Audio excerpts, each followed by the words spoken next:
Hello and welcome to fresponse.com. Today we're going to talk about fresponse Collect, the newest fresponse product. Essentially, fresponse Collect is a client and server solution that allows you to create collections of remote disks, volumes, profiles, as well as custom file content. Collect is a client-server tool. There's both a central server as well as examiner and subject interfaces. So you can see in the display here on my examiner machine that we've got a fresponse Collect server configured. We've gone ahead and added it using the menu option for Collect Server, Add Collect Servers. We've gone through the process of adding that Collect Server in, and then we're going to go ahead and double click on to authenticate to that server. Before we can get started, we would need to put the fresponse Collect software on one or more remote machines using the Export MSI option. You'd go ahead and select the specific Collect server and then fill out the information accordingly. You can change product names and manufacturers, service descriptions, even executable name, and export either a 32 or 64-bit version to a destination of your choosing. You would have to use some third-party tool, process, or procedure to get the fresponse Collect software on a remote machine.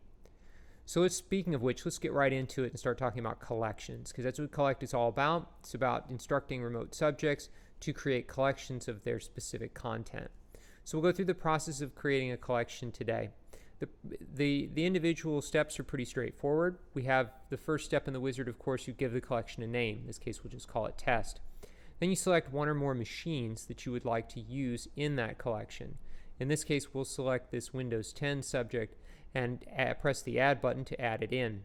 If we were looking to select multiple machines, we could. However, our target options would only be the target options that both machines or one or more machines had in common. So if all machines had a disk 0, that would be available. But if only one machine had a disk 1, that would not be an available target. So once we've got selected our machines, we'll go ahead and hit next. Now what we're going to be doing is looking at our individual targets. You can see here we have profiles, custom content collections, disks, and volumes. The profiles are just like they sound. They're directories under specific user accounts. Then we have custom collections, which would be file and folder content for C, E, or F in this case. And then we have disks, disk 0, 1, and 2, as well as volume C, E, and F. These disk and volume would be collections would result in full disk images. Custom collections and profiles would result in sort of an archive file that we could then use our software to extract and get it into native content format. We're going to go with a simple collection now, and then we'll go back and talk briefly about custom collections. So we've selected disk 2 and reached the end of our wizard, which summarizes all of the things we selected, and we can then press finish. Finish creates the collection on the server, so you can see here collections, subjects, and of course the device. Periodically, the remote subjects will wake up. When they do, they'll reach out to the server, see that they're needed in a collection, and begin performing actions. So now while this collection is running, let's talk briefly about custom collections. So we'll create just a simple test 3 here. We'll select Windows 10 subject. We'll kind of go through this quickly. And then we'll grab the custom C target, and then custom C target, and then we'll go through what that looks like. So of course we want the C volume. Since we could select more than one volume, we go ahead and select the C, and we say what path do we want. In other words, where on the C are we trying to get files from? So in this case, we'll just put in the user's FRES test folder and and then put in one or more strings that we want to match on.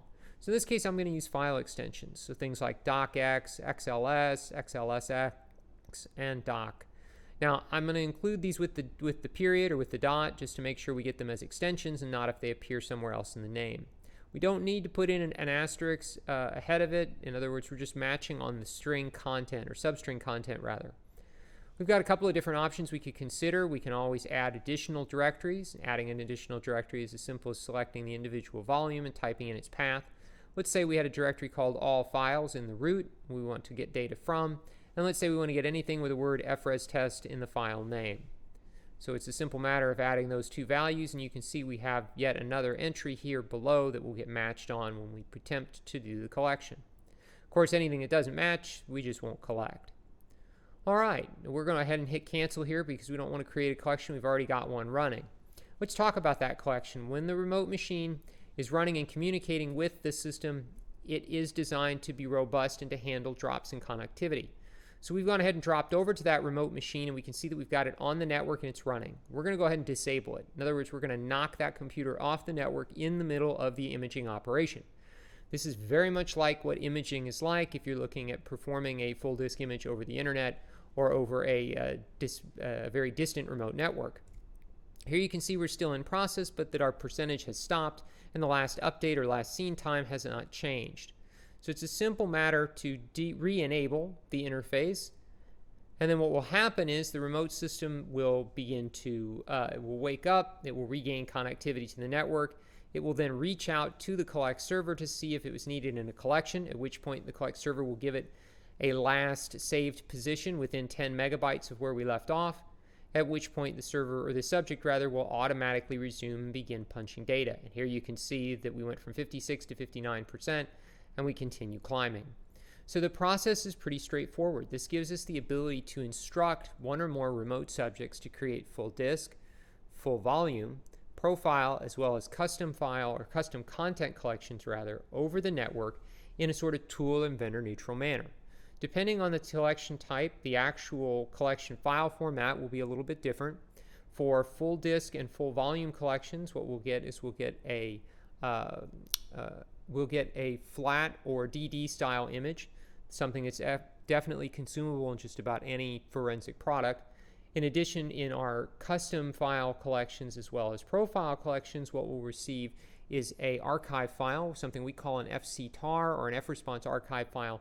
That file can then be extracted using this same tool to lay out the individual file and folder content, reset its dates and times commensurate with the dates and times that those original files had, as well as produce a CSV of what was collected. So you can see using something like FResponse Collect gives us the ability to collect data from remote systems as long as they have the FResponse Collect subject software on them. We don't have to be online while the subjects are in operation, and the subjects don't have to stay online through the entirety of the image operation.